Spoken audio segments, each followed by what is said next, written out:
வெற்றி சின்னத்திற்கு இரட்டலையிலே வாக்களித்து அவரை பல லட்சம் வாக்கு வித்தியாசத்திலே வெற்றி பெற செய்ய வேண்டும் என்று உங்களை எல்லாம் இருகரம் கூப்பி வேண்டி அன்போடு கேட்டுக்கொள்கிறேன்.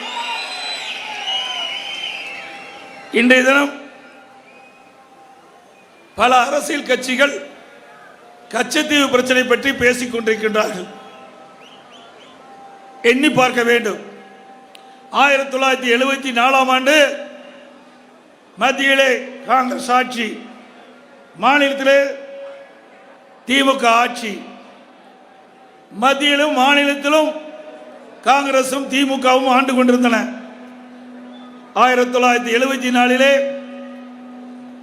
நம்முடைய இந்தியாவுக்கு உட்பட்ட தமிழ்நாட்டுக்கு அருகில் இருக்கின்ற கச்சத்தீவை இலங்கைக்கு தாரை வார்த்தது காங்கிரஸ் கட்சியும் திமுக கட்சியும். ஆனால் அதை தடுத்து நிறுத்துவதற்கு நம்முடைய இதயம் புரட்சி தலைவி அம்மா அவர்கள் எவ்வளவோ முயற்சி செய்தார்கள். 2008ஆம் ஆண்டு இதயம் புரட்சி தலைவி அம்மா அவர்கள் கச்சத்தீவை மீட்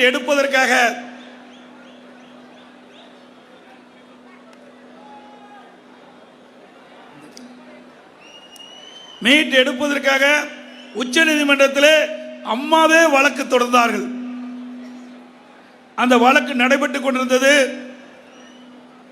அப்பொழுது மத்தியிலே காங்கிரஸ் ஆட்சி, தமிழகத்திலே திமுக ஆட்சி. அவர்கள் கண்டுகொள்ளவில்லை.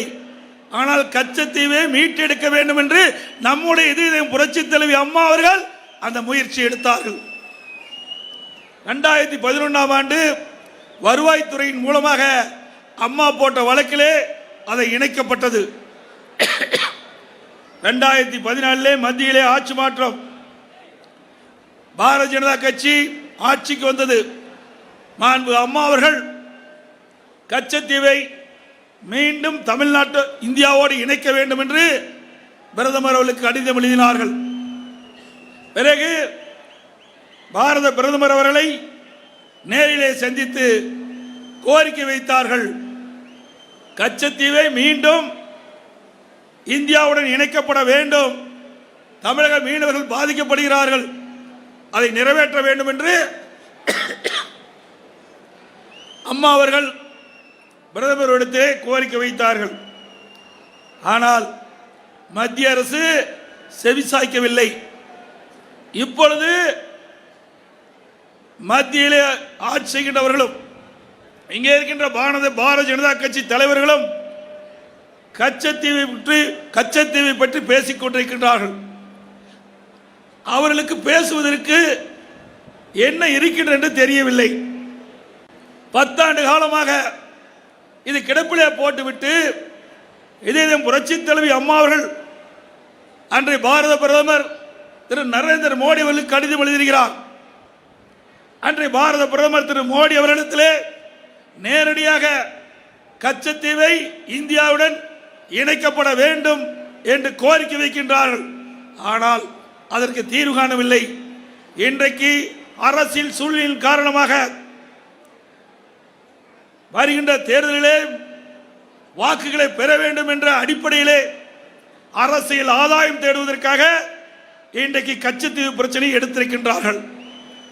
உண்மையிலேயே கச்சத்தீவை மீட்டெடுப்பதற்கு போராடிக்கொண்டு இருந்த ஒரே கட்சி அனைத்து இந்திய அண்ணா திராவிட முன்னேற்ற கழக கட்சி. வேற எந்த கட்சிக்கும் இந்த தகுதி கிடையாது. உண்மையிலேயே நம்முடைய மீனவர்கள் பாதிக்கப்படுகிறார் என்று நன்றாக தெரியும். நம்முடைய மீனவர்கள் மீன் பிடிக்கின்ற பொழுது இலங்கை கடற்படையால் பல முறை கைது செய்யப்பட்டு நீதிமன்றத்தில் நிறுத்தி வைத்து அவர்களை சிறையிலே இலங்கை அரசாங்கம் சிறையிலே அடைத்தது. அப்பொழுதெல்லாம் இந்த மீனவர்கள் பற்றி கவலைப்படவில்லை, கச்சத்தீவை பற்றி மத்திய அரசு கவலைப்படவில்லை. இன்றைக்கு தேர்தல் வந்த காரணத்தினாலே அந்த மீனவருடைய வாக்குகளை பெற வேண்டும் என்ற ஒரே நோக்கத்தோடு அரசியல் ஆதாயம் தேடுவதற்காக இன்றைய தினம் கச்சத்தீவை பற்றி பேசிக் கொண்டிருக்கின்றார்கள்.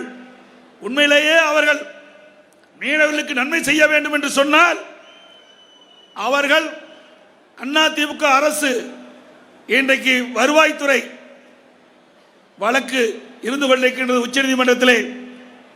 அம்மா போட்ட வழக்கு, அம்மா மறைவுக்கு பிறகு அதிமுக அமைப்பு செயலாளர் திரு முன்னாள் அமைச்சர் நாங்கள் இணைத்திருக்கின்றோம், இடம்பெற்றிருக்கின்றார். அதற்கு பதில் மனு போட வேண்டும், அபிடவிட் போட வேண்டும். அந்த அபிடவிட்டிலே கச்சத்தீவை இலங்கையை தார பார்த்ததை மீண்டும் மறுபரிசீலனை செய்வோம் என்று அந்த அபிடவிட்டிலே போடுங்க. போட்டாவே நமக்கு கச்சத்தீவு இந்தியாவுடன் இணைக்கப்படும். நம்முடைய மீனவர்களுக்கு அங்கே வலைகளை உலர வைக்க, அங்கே மீனவர்கள் ஓய்வு எடுக்க, அந்த பகுதியில் மீன் பிடிக்க ஒரு வாய்ப்பு கிடைக்கும். இனியாவது செய்யுங்கள், பார்க்கலாம். 10 ஆண்டு காலம் கழித்துவிட்டு இதை கச்சத்தீவு பற்றியே எதுவும் பேசாமல் இப்பொழுது திடீரென்று மீனவர்கள் மீது ஒரு கரிசனம் வந்து, அக்கறை வந்து, வாக்குகளை அவருடைய வாக்குகளை பெறுவதற்காக இன்றைக்கு பாரதிய ஜனதா கட்சி தலைவர்கள் இதை பற்றி பேசிக்கொண்டு இருப்பது வேடிக்கையாக இருக்கு என்பதை இந்த நேரத்தில் சுட்டிக்காட்ட விளைகின்றேன்.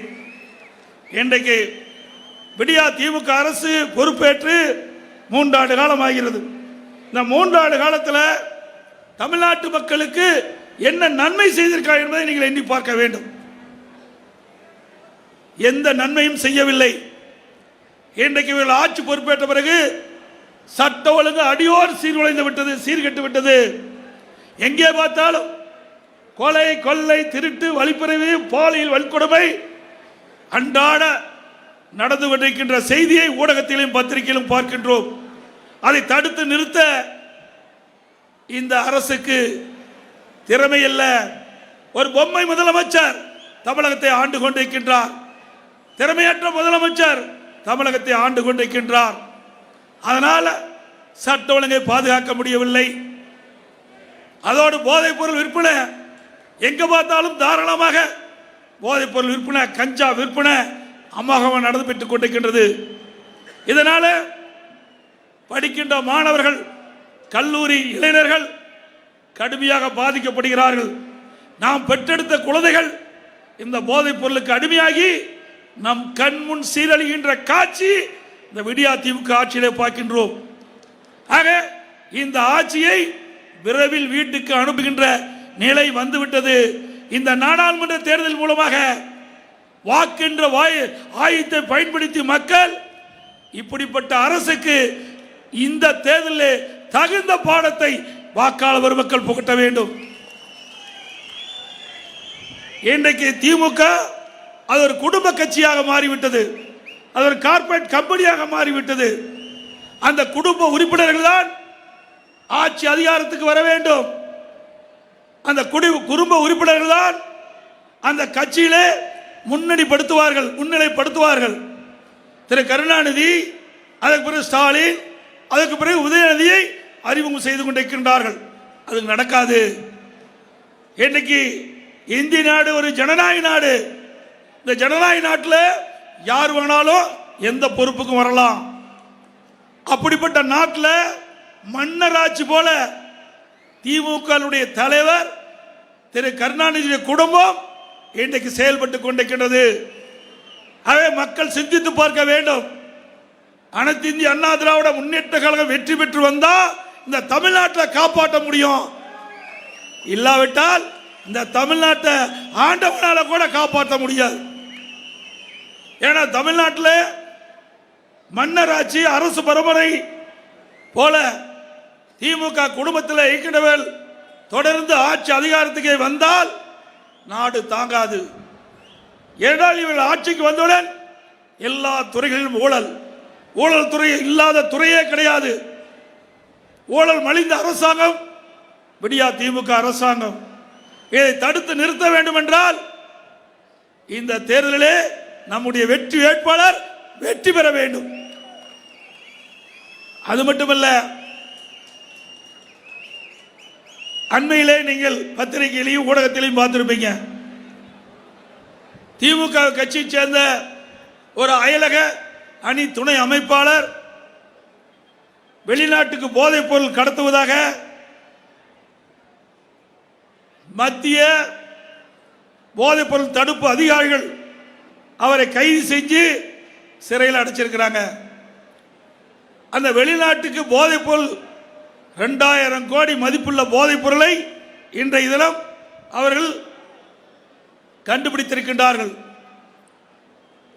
அந்த நபர் யாரோடு இருக்கின்றார் என்பதை நீங்கள் பாருங்கள்.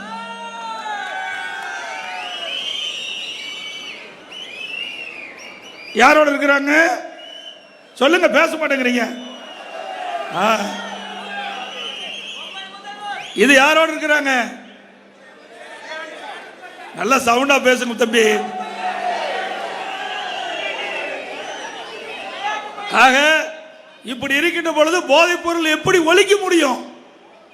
திமுக கட்சி நிர்வாகிகளே இந்த போதைப் பொருள் விற்பனைக்கு அயல் நாட்டுக்கு கடத்துவதற்கு இருக்கின்ற பொழுது எப்படி போதைப் பொருளை தடுக்க முடியும்? இன்றைக்கு இந்த போதைப் பொருள் கடத்துகின்ற நபர்கள் உயர்ந்த பதவி இருப்பதோடு புகைப்படம் எடுக்கின்றார்கள், நெருக்கமாக இருக்கின்றார்கள், உயர் காவல்துறை அதிகாரிடத்திலே நெருக்கமாக இருக்கின்றார்கள். அப்படி இருக்கின்ற பொழுது அவர்களை யார் போய் நெருங்க முடியும்? ஆக திராவிட முன்னேற்ற கழகத்தில் இருக்கின்ற நிர்வாகிகள் தான் இந்த போதைப் பொருளிலே ஈடுபட்டிருக்கார் என்பது நிரூபணமாகிவிட்டது. அதோட திமுகவை பொறுத்த வரைக்கும் போதைப் பொருள் மட்டுமல்ல, கள்ளச்சாராயம் பெருகிவிட்டது. இன்றைக்கு செங்கல்பட்டு மாவட்டத்தில் கள்ளச்சாராயம் குடித்து பல பேர் இறந்து விட்டார்கள். அதில் வேடிக்கை என்னவென்றால், கள்ளச்சாராயம் காய்ச்சி விற்றவர் இறந்து விட்டார், அவருக்கு 10 லட்சம் கொடுக்குறாங்க. கள்ளச்சாராயம் காய்ச்சி விற்கின்ற ஒருவர் அந்த கள்ளச்சாராயம் குடித்து இறந்தவருக்கு 10 லட்சம். சிந்திச்சு பாருங்க. ஆக போதைப் பொருளை தடுக்க முடியவில்லை, கள்ளச்சாராயத்தை தடுக்க முடியவில்லை. இப்படிப்பட்ட அரசாங்கம் தேவைதானா? தேவைங்களா? அதோட இந்த போதைப் பொருள் நடமாட்டத்தை கட்டுப்படுத்த வேண்டும் என்று சொல்லி ஒரு டிஜிபி அவர்கள் கஞ்சா ஆபரேஷன் என்று ஒரு திட்டத்தை அறிவித்தார். திரு சைலேந்திர பாபு அவர்கள் இந்த திட்டத்தை அறிவித்தார். கஞ்சா ஆபரேஷன் 2.0, கஞ்சா ஆபரேஷன் 3.0, கஞ்சா ஆபரேஷன் 4.0. இப்படி அவர் டிஜிபியா இருக்க வரைக்கும் ஓ போட்டுக்கிட்டு ரிட்டையர் ஆகி போயிட்டார். ஏன்னா விற்கிறது பூரா திமுக காரர். அப்ப எங்க போய் கஞ்சாவை கட்டுப்படுத்த முடியும்? ஆக போதைப் பொருள் தமிழகத்திலே நிறைந்த மாநிலமாக இன்றைக்கு காட்சி அளிக்கின்றது. இங்கே வந்திருக்கின்ற பெரியோர்களும் தாய்மார்களும் நம்முடைய இளைஞர்களை பாதுகாத்துக் கொள்ளுங்கள். ஏதாவது போதைப் பொருளுக்கு அடிமையாகிவிட்டார் அவரை யாராலும் காப்பாற்ற முடியாது. அவர் வாழ்க்கை சீரழிந்துவிடும், குடும்பம் நடுத்தருவுக்கு வந்துவிடும். அதோட இன்றைக்கு திரு ஸ்டாலின் எப்பொழுது பார்த்தாலும் பேசுவார், இந்தியாவிலேயே நாட்டிலேயே எல்லா துறைகளும் முதன்மை வைக்கின்ற மாநிலம் தமிழ்நாடு என்று பேசுவார். ஆனா தமிழ்நாட்டில் அதுக்கு நேர்மாறா இருக்குது. ஊழல் செய்வதிலே முதல் மாநிலம், கஞ்சா விற்பதிலே போதைப் பொருள் விற்பதிலே முதல் மாநிலம், இந்தியாவிலேயே கடன் வாங்குவதிலே முதல் மாநிலம் தமிழ்நாடு.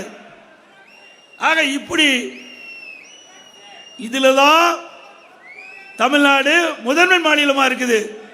நாட்டு மக்களுக்கு நன்மை செய்வதிலே முதல் மாநிலம் அல்ல. ஆட்சிக்கு வருவதற்கு முன்பு எவ்வளவோ அறிவிப்பை வெளியிட்டார் ஸ்டாலின். நாங்க வந்தா சொத்து வரி ஏற்ற மாட்டோம் சொன்னார். நகராட்சி பேரூராட்சி பகுதியில் வசிக்கின்ற மக்களுக்கு இன்றைக்கு வீட்டு வரி 100% உயர்த்தப்பட்டு விட்டது, கடை வரி 150% உயர்த்தப்பட்டு விட்டது, மின் கட்டணம் 52% உயர்த்திட்டாங்க. ஆக இப்படி வரி மேல் வரி போட்டு மக்களை வாட்டி வதைக்கின்ற அரசு விடியா திமுக அரசு.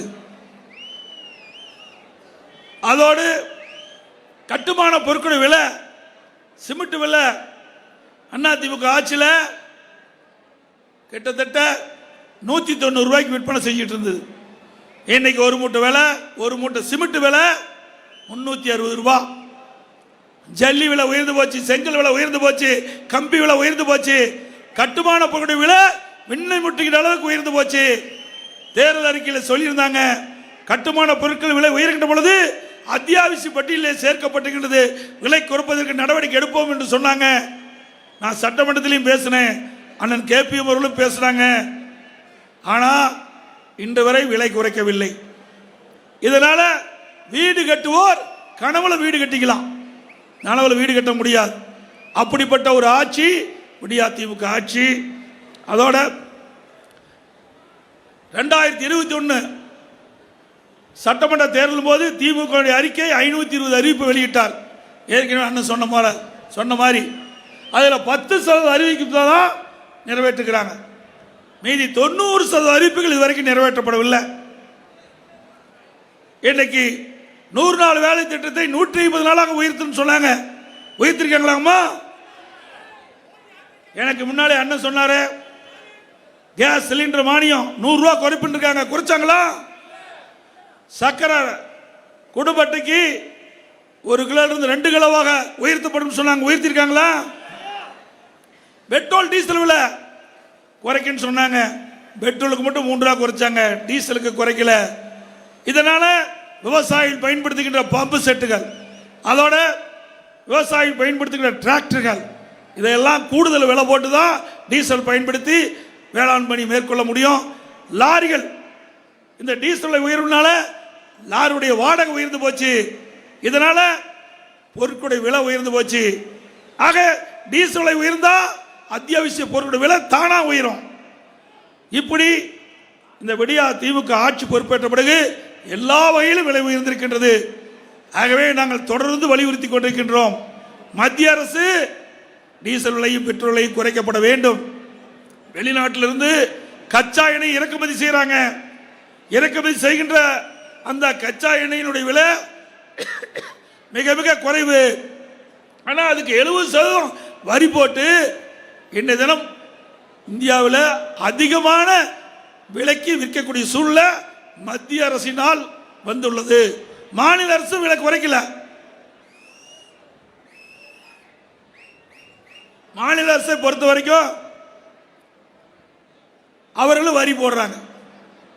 அந்த வரி குறைச்சா ஒரு டீசல் விலை குறையலாம். அண்டை மாநிலம் ஆந்திரா, பாண்டிச்சேரி 1 லிட்டருக்கு 8 ரூபா குறைச்சிருக்கிறாங்க. ஆனால் தமிழ்நாடு முதலமைச்சர் தேர்தல் நேரத்தில் கொடுக்கப்பட்ட வாக்குறுதியை நிறைவேற்ற மறுக்கிறார். டீசல் விலை குறைச்சா அத்தியாவசிய பொருள் விலை குறையும், உணவுப் பொருட்களுடைய விலை குறையும். அதையும் செய்யாத முதலமைச்சர் விடியா திமுக முதலமைச்சர். அதோட எங்க பார்த்தாலும் நீட் தேர்வு ரத்து எப்பொழுதும் சொல்லிக் கொண்டிருக்கின்றார். நீட் தேர்வை கொண்டு வந்தது மத்தியிலே ஆண்ட காங்கிரஸ் ஆட்சியும் மத்தியிலே அமைச்சரவை இருந்த திமுக தான். 2010 December 21 medical council of India gazette notification போட்டாங்க. அப்பொழுதுதான் நீட் தேர்வு வந்தது. நீட் தேர்வை கொண்டு வந்தது காங்கிரசும் திமுகவும். அதை தடுத்து நிறுத்த முயற்சி செஞ்சது அண்ணா திமுக. இன்றைய தினம் என்ன? நீட் தேர்வு ரத்து செய்வதற்காக ஒரு போராட்டத்தை நடத்தி கொண்டிருக்கின்றார்கள். மக்களை ஏமாற்று வேலை. அதோடு தேர்தல் நேரத்திலே திரு ஸ்டாலின் தேர்தல் அறிக்கையிலே குறிப்பிட்டிருக்கின்றார், திமுக ஆட்சிக்கு வந்தவுடன் முதல் கையெழுத்து நீட் தேர்வு ரத்து செய்யப்படும். 3 ஆண்டு காலம் ஆகிவிட்டது, ரத்து செய்யல.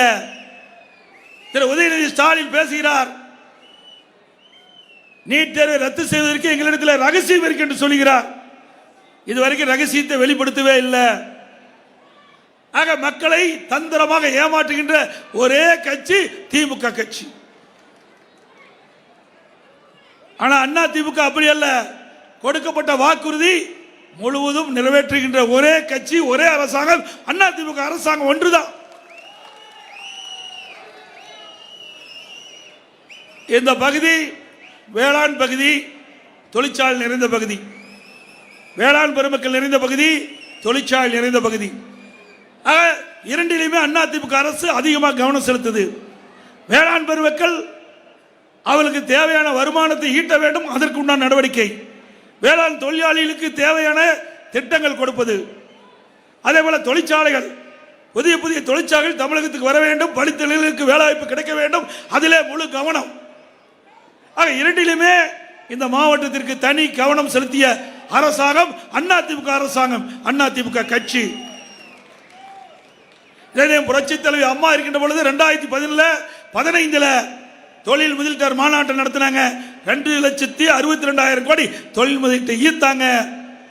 அம்மாவுடைய அரசு 2019 ஜனவரி மாதம் தொழில் முதலீட்டாளர் மாநாட்டை சென்னையில் நடத்தி சுமார் 3,05,000 கோடி தொழில் முதலீட்டை ஈர்த்து 304 தொழிலுக்கு புரிந்துணர்வு ஒப்பந்தம் போட்டோம்.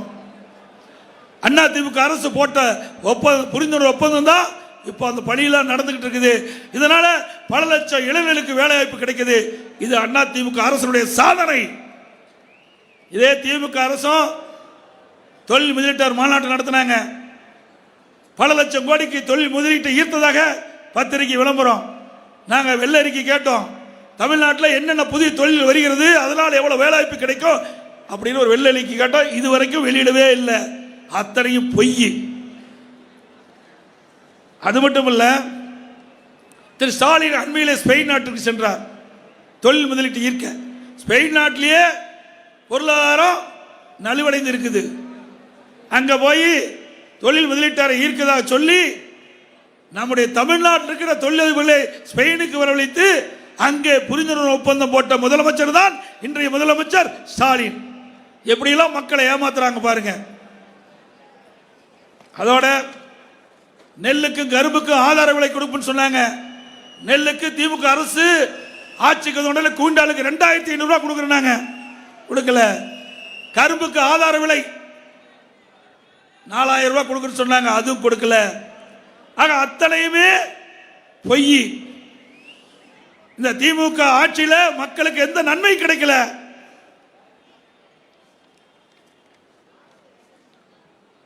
இன்றைய தினம் அனைத்து இந்திய அண்ணா திராவிட முன்னேற்ற கழக அரசு இருக்கின்ற பொழுது கிருஷ்ணகிரி மாவட்டத்திற்கு நிறைய திட்டங்களை நாங்கள் அறிவித்து கொண்டு வந்து நடைமுறைப்படுத்தியிருக்கிறோம்.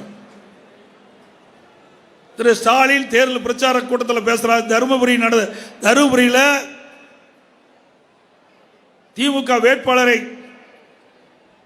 அறிமுகம் செய்து அந்த கூட்டத்தில் பேசுகின்ற பொழுது கடந்த 10 ஆண்டு காலம் அதிமுக ஆட்சி இருண்ட ஆட்சின்னு சொல்லியிருக்கிறார். திரு ஸ்டாலின் அவர்களே, கடந்த 10 ஆண்டு காலம் அதிமுக ஆட்சி ஒரு பொற்கால ஆட்சி என்பதை இந்த நேரத்தில் சுட்டிக்காட்டுகிறேன்.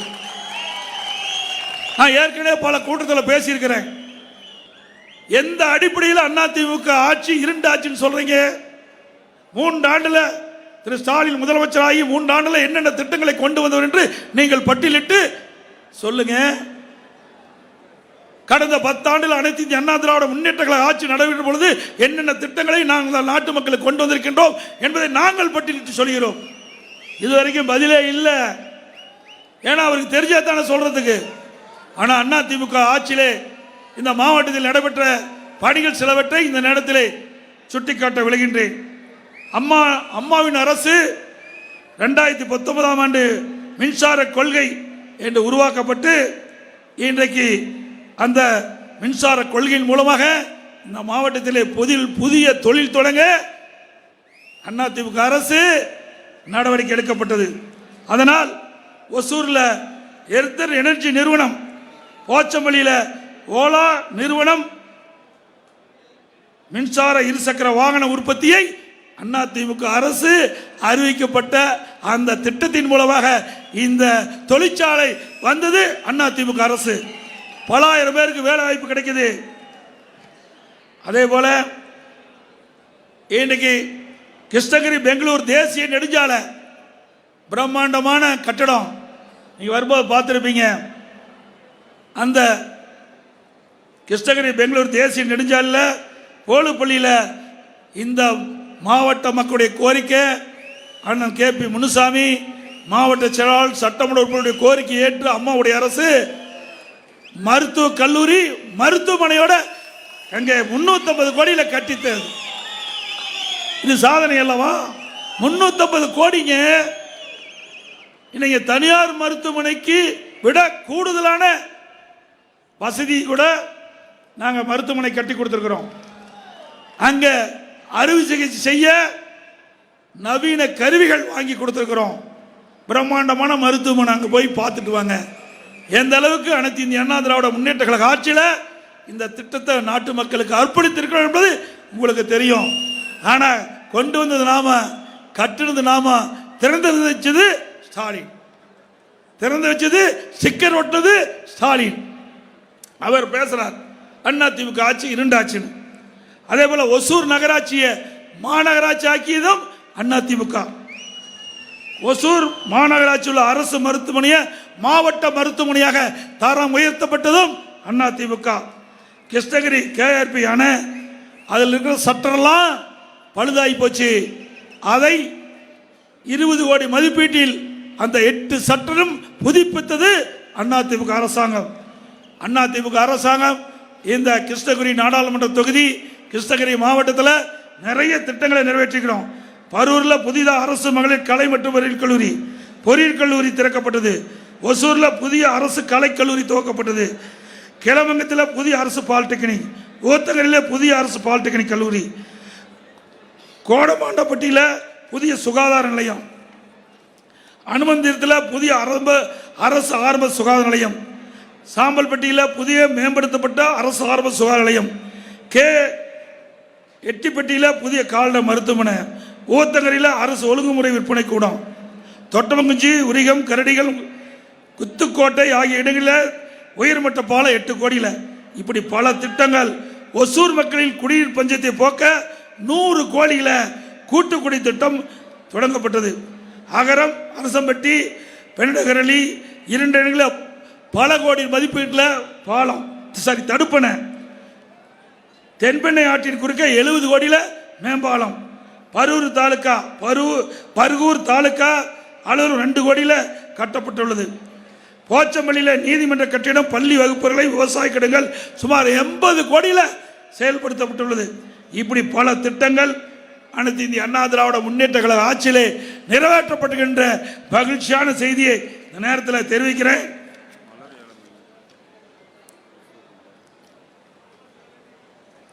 அதோட விவசாயிகள் நிறைந்த பகுதி, விவசாயிகள் உற்பத்தி செய்யப்படுகின்ற மலரெல்லாம் பெங்களூரில் கொண்டு போய் தான் விற்பனை செஞ்சுக்கிட்டு இருந்தீங்க. விவசாயியுடைய கோரிக்கை, அண்ணன் கேபியுடைய கோரிக்கை, சட்டமுடைய கோரிக்கை ஏற்று அம்மாவுடைய அரசு இங்கே ஒசூரில் சர்வதேச ஏழை மையத்தை 21 கோடியில் கட்டி இன்னும் திறக்கவே இல்லை. இதனால ஆண்டுக்கு 2 கோடி மலர்கள் இங்கே விற்பனைக்கு வருது. இதனால 10 கோடி ரூபாய் விவசாயிகள் நஷ்டத்துக்கு ஆளாகிறாங்க. ஒரு மலருக்கு 5 ரூபாய் இழப்பு ஏற்படுகிறது. 2 கோடி மலருக்கு 10 கோடி ரூபாய் விவசாயிகள் நஷ்டம் பெறுகிறார்கள் என்பதையும் நேரத்தில் தெரிவிக்க விரும்புகின்றேன். இதனால இனியாவது விடியா திமுக அரசு அரசியல் காழ்ப்புணர்ச்சியை மறந்து அந்த சர்வதேச மலர் ஏல மையத்தை கட்டடத்தை திறந்து விவசாயிகள் பயன்பாட்டுக்கு கொண்டு வர வேண்டும் என்று அன்போடு இந்த நேரத்தில் கேட்டுக்கிறேன். அதே போல அதிமுக ஆட்சியில் கொண்டு வரப்பட்ட திட்டம் இன்றைக்கு முடக்கி கிடக்குது. ஆம வேகத்தில் செயல்பட்டு இருக்கிறாங்க. நீங்க பார்த்தீங்கன்னா ரூபாய் 233 கோடியில் இணையக்கல் புதூர் கால்வாய் திட்டம், இடதுபுற கால்வாய் வழியாக வடலாவ் ஏரிக்கும், வலதுபுற கால்வாய் வழியாக தருமபுரி மாவட்டம் காரிமங்கலம் வட்டம் தும்பலஅள்ளி அணைக்கு தண்ணீர் கொண்டு செல்ல பணிகள் பகுதி முடிஞ்சிருக்குது. மீதி எல்லாம் செயல்படுத்தாம கிடப்பில் போட்டு ஆமை வேகத்தில் அந்த பணி நடக்குது. அதிமுக ஆட்சியில் கொண்டு வந்த திட்டம் என்பதற்காக விவசாயிகள் பாதிக்கக்கூடிய அளவிற்கு இந்த திட்டத்தை முடக்கின்ற அரசு திமுக அரசு. 220 கோடி ரூபாய் மதிப்பீட்டில் பேரண்டப்பள்ளி முதல் ஜூஜுவாடி வரை 18 கிலோமீட்டர் நீளத்திற்கு வெளிவிட்ட சாலை ரிங் ரோடு அமைக்கும் பணி அதிமுக ஆட்சியில் கொண்டு வந்து நடந்துகிட்டு இருக்குது. ஒசூர் ராயப்பேட்டை சாலை முதல் இஎஸ்ஐ மருத்துவமனை வரை ரிங் ரோடு அகலப்படுத்தும் பணி இன்றைக்கு நடைபெற்று வருகிறது.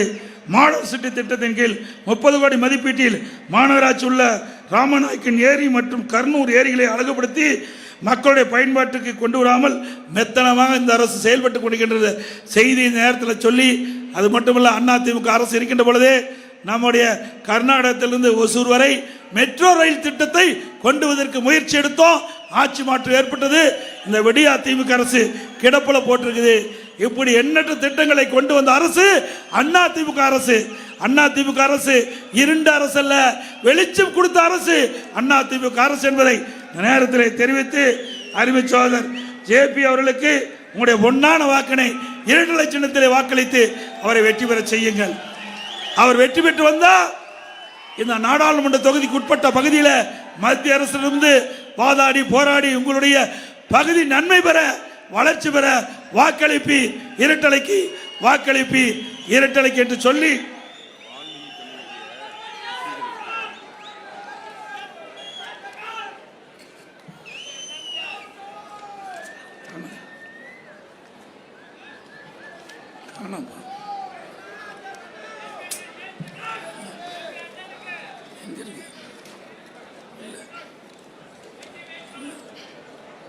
அதே போல அனைத்து இந்திய அண்ணா திராவிட முன்னேற்ற அரசு இருக்கின்ற போது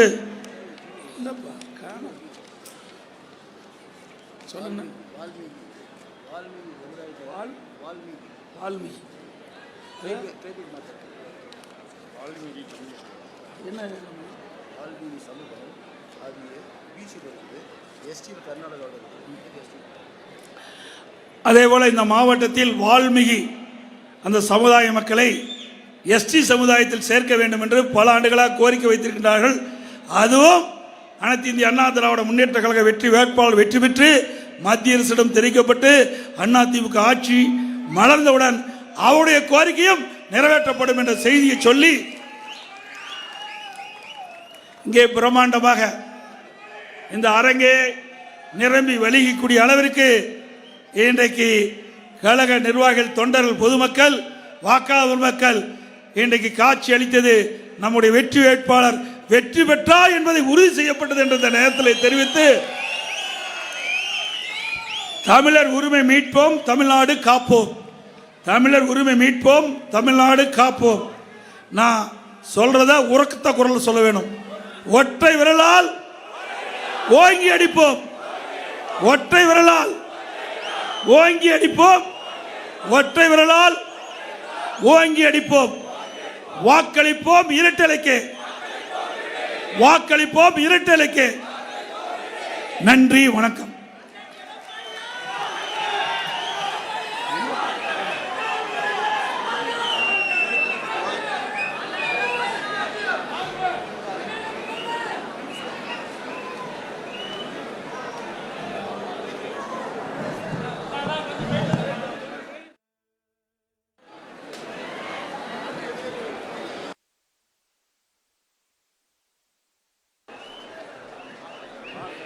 நன்றியுரை மேற்கு மாவட்ட கழகத்துடைய செயலாளர் மரியாதைக்குரிய அன்பு சகோதரர் பாலகிருஷ்ணன் அவர்களை நன்றியுரை ஆற்றுமாறு அன்போடு கேட்டுக்கொள்கிறேன்.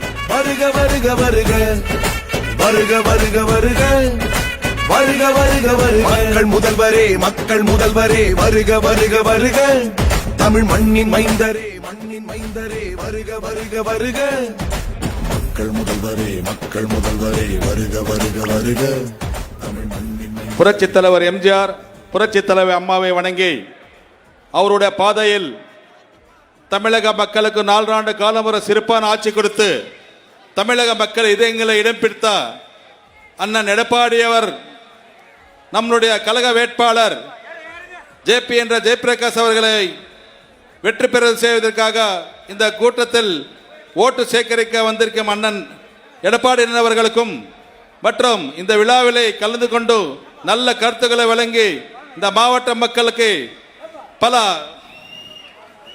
மக்களுக்கு நல்ல இது கொடுத்து கொண்டிருக்கின்ற நம்மளுடைய மண்ணின் மைந்தன் அண்ணன் கேபிஎம் அவர்களுக்கும் மற்றும் இந்த கிழக்கு மாவட்டத்தின் மாவட்ட கழக செயலாளர் அண்ணன் அசோக்குமார் அவர்களுக்கும் மற்றும் இந்த விழாவிலே கலந்து கொண்டிருக்கின்ற நம்மளுடைய கூட்டணி கட்சிக்கு சேர்ந்த மாவட்ட கழக செயலாளர்களுக்கும் மற்றும் நம்மளுடைய கழக நண்பர்களுக்கும் இங்கே வந்திருக்கின்ற கட்சி நிர்வாகிகளுக்கும் அனைவருக்கும் நன்றி சொல்லி விடைபெறுகிறேன். நன்றி, வணக்கம்.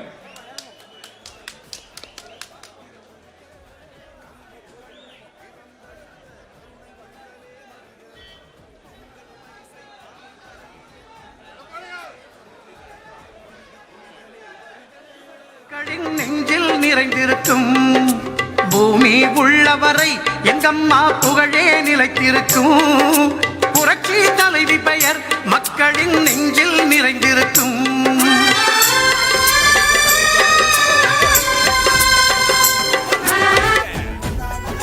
வருக வருக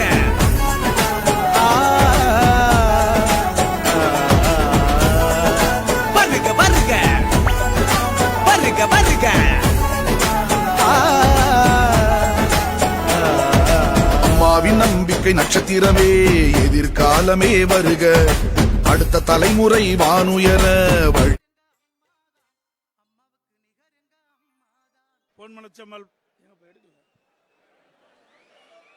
பொன்மனச்சம்மல் புரட்சி தலைவர் எம்ஜிஆர், பொன்மனச்சம்மல் புரட்சி தலைவர் எம்ஜிஆர் இதயம் புரட்சி தலைவி அம்மா தெய்வத்தை வணங்கி கிருஷ்ணகிரி நாடாளுமன்ற தொகுதி தேர்தல் பிரச்சார கூட்ட நிகழ்ச்சியிலே